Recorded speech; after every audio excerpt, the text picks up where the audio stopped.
ஓம் நமச்சிவாய. அருணாச்சலேஸ்வரர் திருக்கோயில் திருவண்ணாமலை. திருவண்ணாமலையில் அற்புத கார்த்திகை தீப நிகழ்வு தொடங்கியிருக்கின்றது.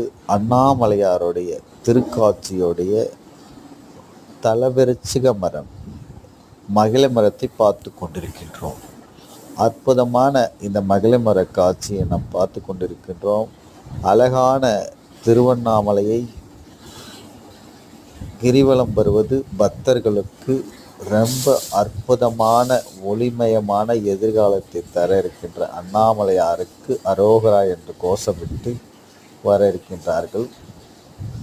இந்த மரத்தில் அரச மரமும் வில்வ மரமும் இணைந்திருக்கின்றது. இதில் ஐதீகம் என்றால் சித்தர்கள் வாழும் இந்த மரம். அற்புதமான இந்த கிரிவலத்தை பக்தர்கள் கிரிபிரதட்சணை செய்து கொண்டிருக்கின்றார்கள்.